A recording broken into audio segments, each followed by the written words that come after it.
My name is Dana O'Neill, and this is my pro-con speech, and the general purpose is to inform.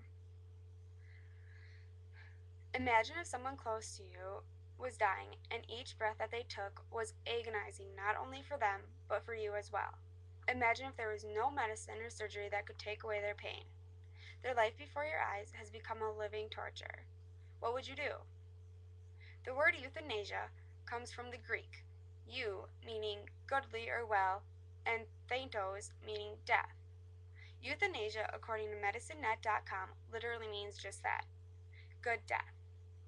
In 18th century England, euthanasia was a welcome way to depart quietly and well from life. Today, euthanasia can be understood as the act or practicing of killing or permitting the death of hopelessly sick or injured individuals in a relatively painless way for reducing of mercy, according to Merriam-Webster's dictionary, or understood as a way of murder or abuse, according to many views of the Catholic Church. Euthanasia can be described and talked about in many different ways, and to see both sides of the controversy, one must clearly have perspectives of both. To begin with, there are many different types of euthanasia. Voluntary euthanasia is that of the person who is terminally ill, requests to be killed, and is then killed. Non-voluntary euthanasia is when the person who was killed made no request and gave no consent. Involuntary euthanasia is when the person who was killed made an express wish to the contrary. Assisted suicide is when someone provides an individual with information, guidance, and means to take his or her own life.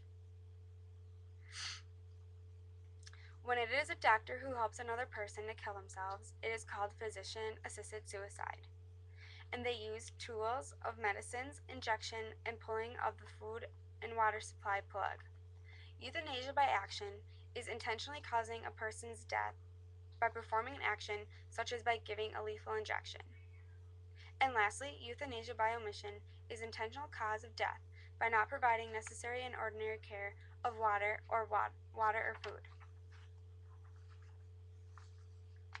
Euthanasia today is becoming one of the most controversial topics to discuss. Everyone has a different view on it based upon their culture, their nation's laws, and also their own personal beliefs. Currently, in 8 of the 50 U.S. states, euthanasia is legal under certain circumstances. In the Netherlands, Belgium, Oregon, and Washington, any form of euthanasia is legal.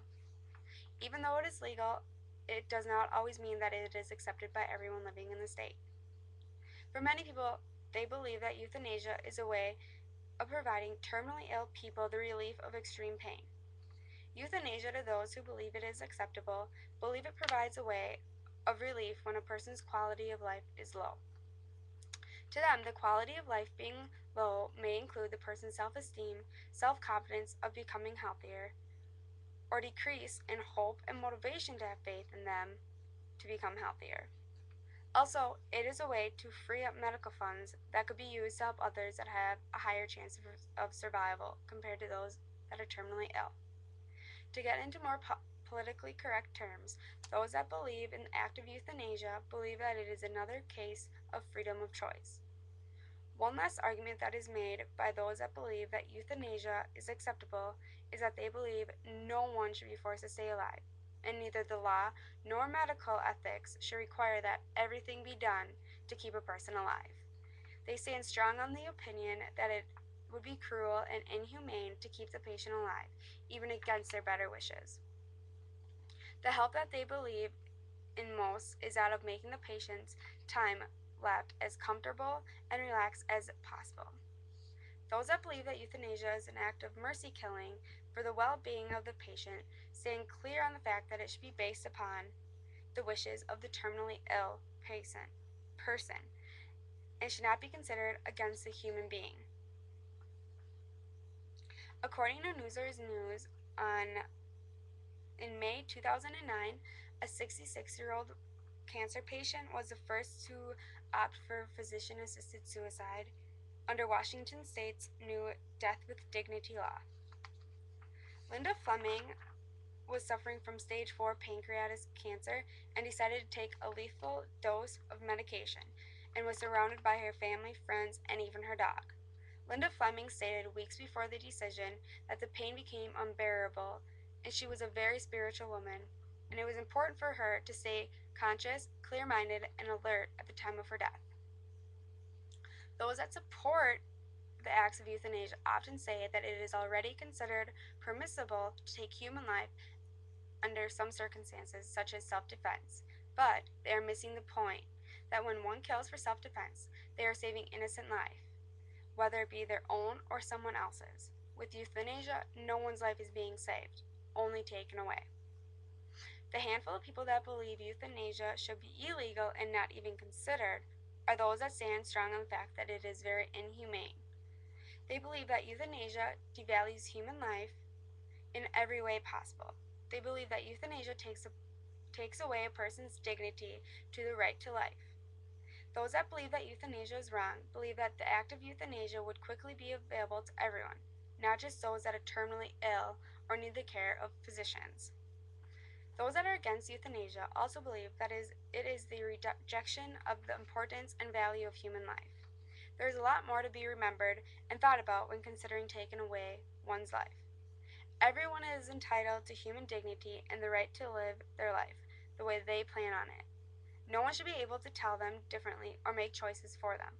With the legalizing of euthanasia, the margin of abuse is becoming clearer and clearer. And with every act being performed in the Netherlands, this is being showed more and more. Over 12%,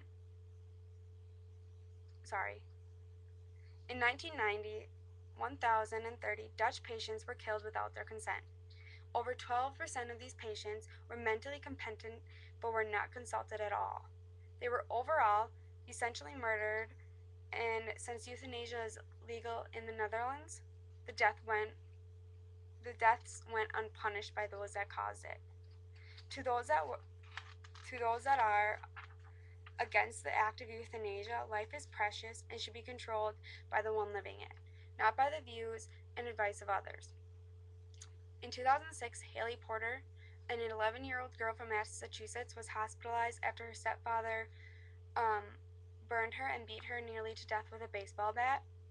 Haley was then in a coma and was kept alive by a feeding tube and a ventilator to help her breathe. Doctors were sure that she was virtually brain dead in a persistent vegetative state with no hope of recovery.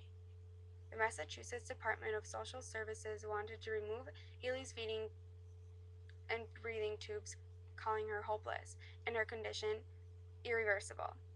Just as they moved to pull the plug, a miracle happened. She started to breathe all on her own, and even though the act of euthanasia was in place, it still shows how euthanasia is sometimes brought upon too fast and quick without considering the ability for the terminally ill to stay strong and survive.